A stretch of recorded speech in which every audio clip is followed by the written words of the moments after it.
കായിക രംഗത്ത് മാത്രമല്ല സർവ്വമേഖലകളിലും തന്റെ കയ്യൊപ്പ് ചാർത്തുകയാണ് അഞ്ജന. കലാകായിക മേഖലകളിൽ തനിക്ക് മാത്രം കേൾക്കാവുന്ന പാട്ടിന്റെ താളം നെയ്തെടുത്ത് തന്നെ കേൾക്കാതെ പോയ വിധിയെ കൈക്കുള്ളിലാക്കുകയാണ് ഈ കൊച്ചുമിടുക്കി. കായിക രംഗത്തു നിന്നും വ്യത്യസ്തമായി മെറ്റൽ എൻഗ്രേവിംഗിൽ സ്വന്തം ഇടം കണ്ടെത്തിയ അഞ്ജന കലാസൃഷ്ടികൾ കൊണ്ട് തന്റെ വൈകല്യങ്ങളെ അപ്രസക്തമാക്കുന്നു.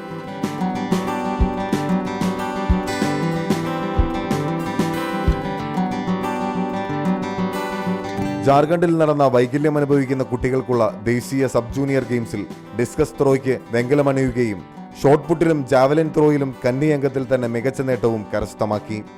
കുറച്ചുകൂടി പ്രാക്ടീസും കിട്ടിയാൽ കുറച്ചുകൂടി അതിനുള്ള എന്താ പറയാ, ഞങ്ങൾക്ക് സാമ്പത്തികമായിട്ടും ഒക്കെ ബുദ്ധിമുട്ടുള്ളതാണ്.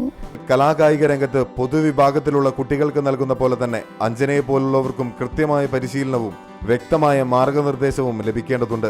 അങ്ങനെയുണ്ടായാൽ അഞ്ജനയിലൂടെ ഇവിടെ ഇനിയും മാരിയപ്പൻ തങ്കവേലുമാർ സൃഷ്ടിക്കപ്പെടും. പാരാലിമ്പിക്സുകളിൽ ഇന്ത്യൻ വസന്തങ്ങൾ ഇനിയും വിരിയും. അഞ്ജന തന്റെ വൈകല്യങ്ങൾക്കും മേലെ ത്രിവർണ പതാക ഉയർത്തിപ്പിടിക്കും. ക്യാമറമാൻ പ്രശാന്ത് പട്ടാമ്പിക്കൊപ്പം ബിനിൽ പോത്തൻ ബാബു, റിപ്പോർട്ടർ, കോഴിക്കോട്.